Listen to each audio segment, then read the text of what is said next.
श्री शिवाय नमस्तु भयम। दोस्तों, जैसा कि आप सभी लोग जानते हैं कि 5 जून 2026 यानी शुक्रवार को पड़ रही है पुरुषोत्तम मास अधिक मास की ज्येष्ठ कृष्ण पक्ष पंचमी तिथि। और दोस्तों, यह वह तिथि है जो पुरुषोत्तम मास में पड़ने वाली सबसे बड़ी तिथि है, क्योंकि यह शुक्रवार के दिन पड़ रही है और इसका बहुत ही बड़ा और विशेष महत्व होता है।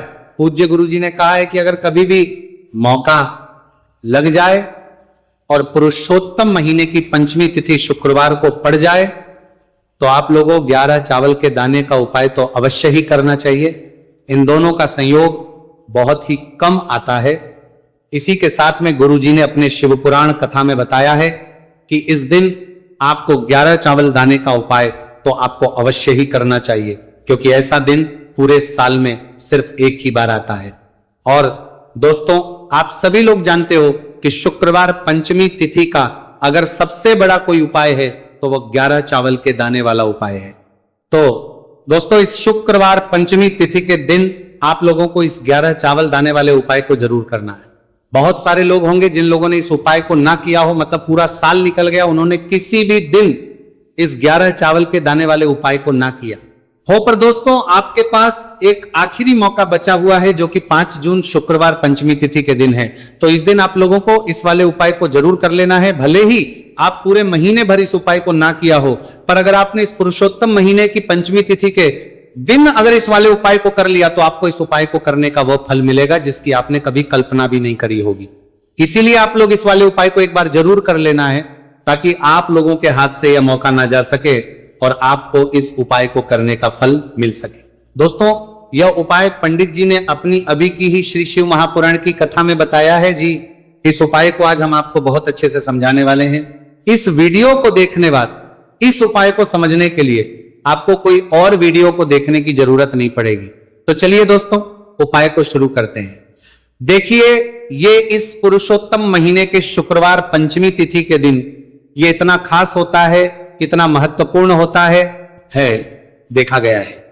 कभी कभी बड़े बड़े पूजा पाठ अनुष्ठान से जो मनोकामना पूर्ण नहीं होते, वह पुरुषोत्तम महीने के शुक्रवार पंचमी तिथि के दिन एक छोटे से उपाय करने से ही आपकी मनोकामना पूर्ण हो जाती है। और बहुत सारे लोग इस उपाय को किया भी है और उनको इस उपाय को करने का फल भी जरूर मिला है। अगर आप लोग भी इस उपाय को करना चाहते हैं तो आप इस उपाय को पहले अच्छे से समझ लेना, सुन लेना, उसके बाद करना। आपको इस उपाय का फल जरूर मिलेगा। और इस उपाय को कर लेने से आपके घर में चाहे किसी भी प्रकार की दुहक और समस्या क्यों ना चल रही हो, आपको उसका कारण भी नहीं पता है कि भाई ये समस्या किसका कारण से चल रही है, उसका भी कुछ कारण हो सकता है, जैसे पितृदोष हो सकता है या किसी भी तरह का मंगल दोष भी हो सकता है। तो इस दिन आप लोगों को यह वाला उपाय कर लेना है। ये एक ऐसा उपाय है जिस उपाय को अगर किसी विशेष दिन पर किया जाए तो भाई उस विशेष दिन का जो है वह तो हमें मिलता ही मिलता है, पर हमने उस दिन पर इस उपाय को किया है तो हमें उससे भी बड़ा फल मिलता है और फल बहुत जल्दी मिलता है, क्योंकि आप इस उपाय को बहुत ही बड़े और विशेष पर कर रहे हो। तो चलिए अब उपाय के बारे में बात करते हैं, लेकिन उससे पहले आप लोगों को यह जानना आवश्यक है कि आखिर यह उपाय किस समय करना है, किसको करना है और कैसे करना है।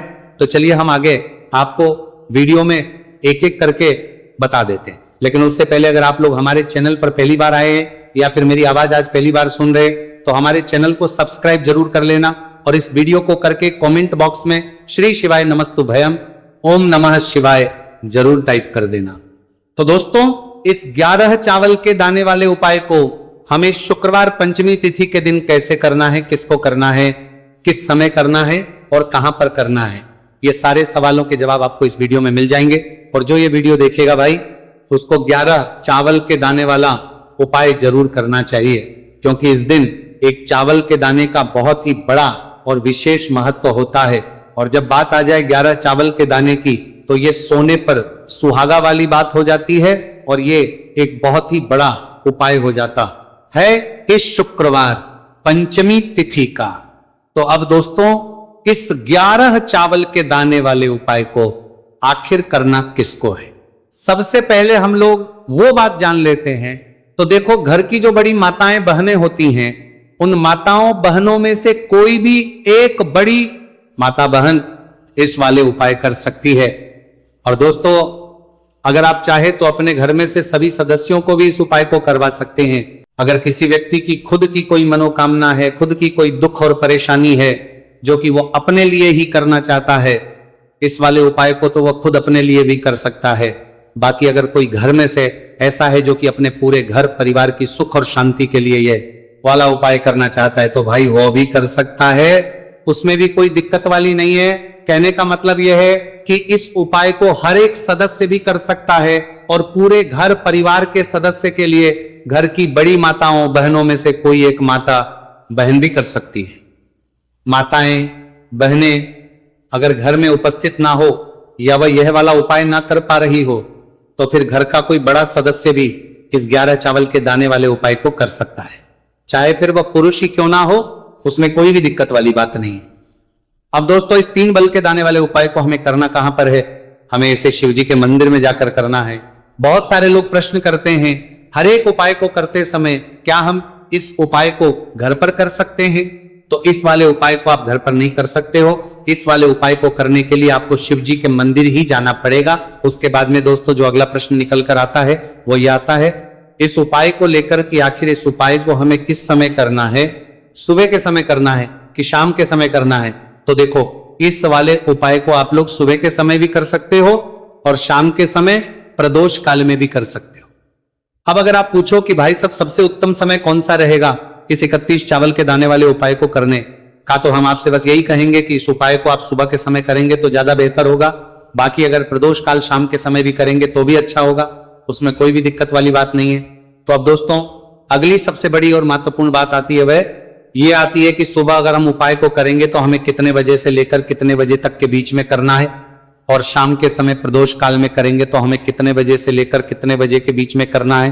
तो देखो, सुबह जितनी जल्दी हो सके आप उपाय को करने की कोशिश करना। बाकी अगर किसी कारणवश लेट भी हो जाओ थी, देर भी हो जाए, तो 10 या 11 बजे तक भी आप उपाय कर लेना, पर 12 बजे से ज्यादा देरी ना हो, ठीक है? इस बात का ध्यान रखना।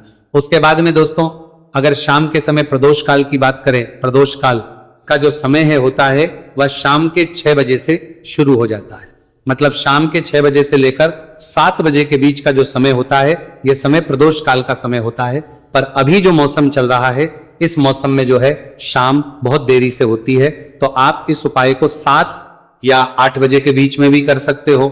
मतलब शाम के 6 बजे से 8 बजे के बीच में आप कभी भी इस वाले उपाय को कर सकते हो, उसमें कोई भी दिक्कत वाली बात नहीं है।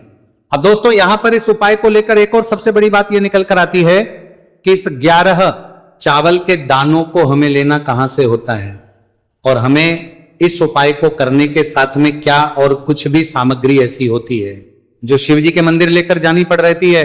तो देखो, यहां पर हम आपको बता दें, सबसे पहले आप लोग ये जान लो कि ये जो 3 चावल के दाने वाला उपाय है, सिर्फ और सिर्फ आप उपाय की सामग्री लेकर कभी भी शिव जी के मंदिर मत जाना, क्योंकि हमें भगवान के सामने यह नहीं दर्शा है कि अगर हम भगवान शिव जी के मंदिर आए हैं तो अपने फायदे के लिए आए हैं।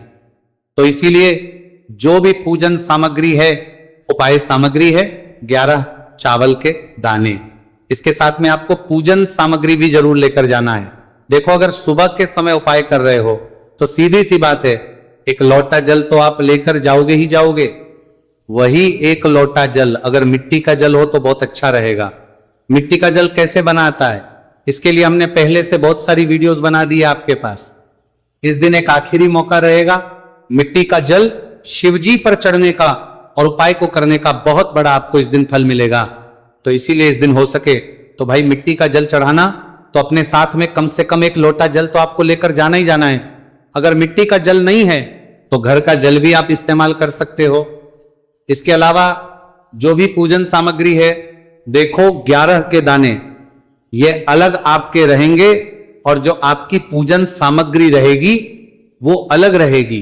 पूजन सामग्री में आप जो भी चीज लेकर जाना चाहे वो लेकर जा सकते हैं। एक बेलपत्र भी लेकर जा सकते हैं, उसमें कोई भी दिक्कत वाली बात नहीं है। वहीं अगर हम बात करें शाम के समय की, तो शाम के समय शिव जी पर जल नहीं चढ़ता है, इसीलिए शाम के समय आप लोग एक दीपक तैयार कर लें जो कि गोल तीखा, आटे का, शुद्ध देसी गाय का, घी का होगा, है ना। इस बात का आप लोगों को ध्यान करना है। और इस दीपक को आपको घर से जलाकर नहीं लेकर जाना है, भगवान शिव जी के मंदिर में जाकर ही जलाना है। इस बात का भी आप लोगों को ध्यान रखना है। अब दोस्तों यहां पर हमें इस बात को समझना है कि ये 11 चावल के दाने हमें लेना कहां से है। क्या हमें दुकान से लेकर आना है, या हमें अपने घर से लेना है, या कहां से लेकर आना है, और कौन से चावल लेना है, क्योंकि चावल भी बहुत प्रकार के होते हैं। तो देखो, इन सभी सवालों के जवाब आप लोग एक बात में सुन लो कि भाई जो उपाय है, इस उपाय में आपको ये नहीं देखना है कि भाई कौन से चावल है कौन से चावल नहीं है।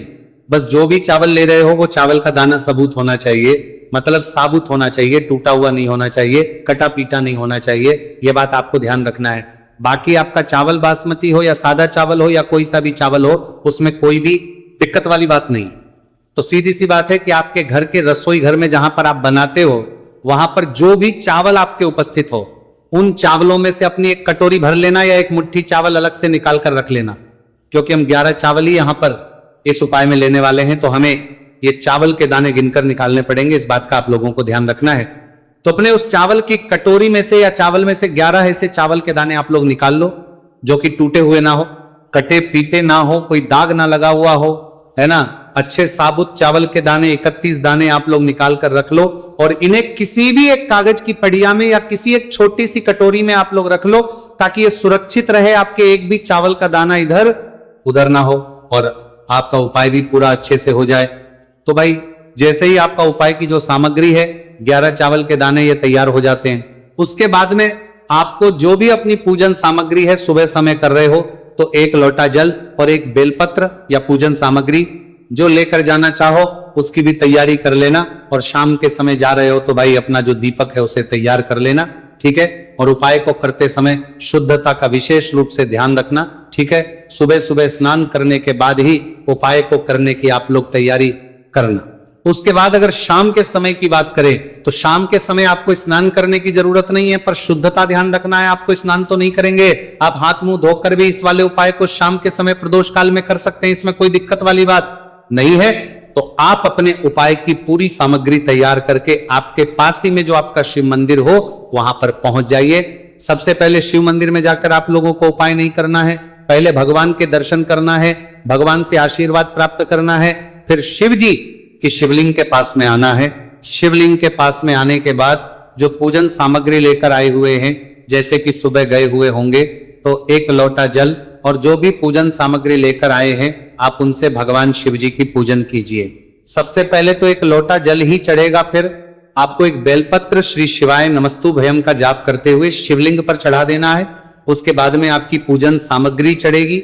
उसके बाद में अगर दोस्तों शाम के समय अगर आप इस उपाय को कर रहे हो तो अपने साथ कम से कम एक जो दीपक है गोल बाती का जो आप अपने साथ में लेकर गए हो, उस दीपक को मंदिर में जाकर अपनी माचिस से जलाना है और उस दीपक को शिवलिंग के पास में रखना है, ठीक है। इस दीपक को रखने के बाद ही आप लोगों को अपना ये वाला उपाय शुरू करना है।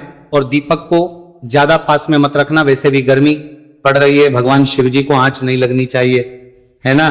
तो भाई जैसे ही आपकी पूजा अर्चना हो जाती है, आप भगवान शिव जी को प्रसन्न कर लेते हैं, उसके बाद शिवलिंग के पास ही में आप कहीं पर बैठ जाइए, सामने या आसपास जिस जगह पर आपको बैठना हो वहां पर बैठ जाइए और अपने वो 11 चावल के दाने अपने सामने निकाल कर रख लीजिए, क्योंकि अब यहां पर उपाय को यहां पर करने की आपको तैयारी करना है। और इस तरीके से जब आप उपाय करेंगे, पूजन सामग्री करने के बाद, पूजन अर्चना करने के बाद, तो आपको उपाय का फल बहुत जल्दी और बहुत होकर मिलेगा।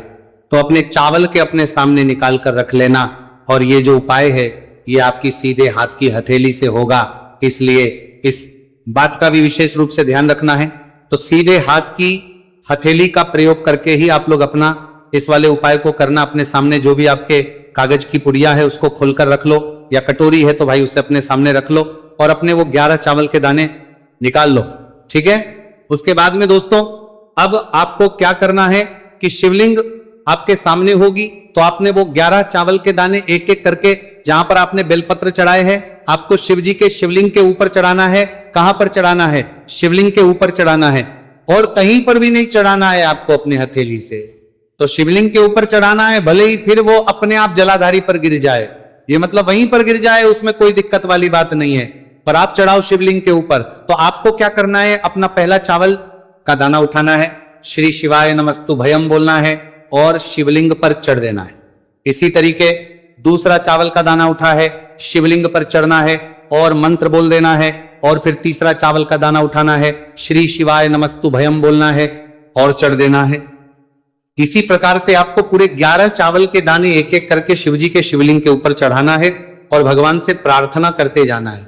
मतलब प्रार्थना तो आपको आखिरी में करना है, पर हर एक चावल के दाने को चढ़ाते समय श्री शिवाय नमस्तु भयम जरूर बोलना है। उसके ही में ये चावल का दाना शिवलिंग के ऊपर आपको चढ़ाना है। जैसे ही आपके 11 चावल के दाने शिवलिंग के ऊपर चढ़ते हैं तो भाई उसके बाद में आपको क्या करना है, भगवान से अपनी मनोकामना बोलना है। मनोकामना भी कब बोलना है, जब आपका 11 चावल का दाना आपके सीधे हाथ की हथेली में हो और आप उसे चढ़ाने के लिए जा रहे हो। श्री शिवाय नमस्तु भयम बोलकर उस आखिरी चावल के दाने को शिवलिंग के ऊपर चढ़ा देना। भगवान से फिर अपनी वो मनोकामना बोल देना जिस मनोकामना के लिए आप लोग अपना ये वाला उपाय कर रहे हो, जिस भी दुहक और परेशानी के लिए आप लोग अपना ये वाला उपाय कर रहे हो। उसके बाद में जैसे ही आप अपनी मनोकामना बोल देते हो, आपका ये वाला उपाय पूरा हो जाता है। पर दोस्तों, उपाय को करने के बाद आप लोगों को 2 मिनट भगवान शिव जी के मंत्र का जाप जरूर करना है, और मंत्र का जाप करने के बाद भगवान से एक और बार करना है अपनी मनोकामना के लिए या अपनी जो भी दुख और परेशानी है उसके लिए। इसके बाद में आप लोग भगवान को देखकर, भगवान से प्रार्थना करके, उनसे आशीर्वाद लेकर वहां से उठ सकते हैं और अपने घर पर जा सकते हैं।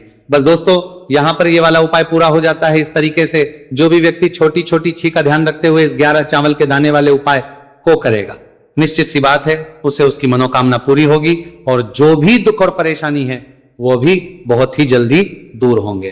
तो दोस्तों, ये थे पूज्य गुरु जी द्वारा बताए गए कुछ बहुत ही खास उपाय। अगर आपको जानकारी अच्छी लगी हो तो वीडियो लाइक करिएगा।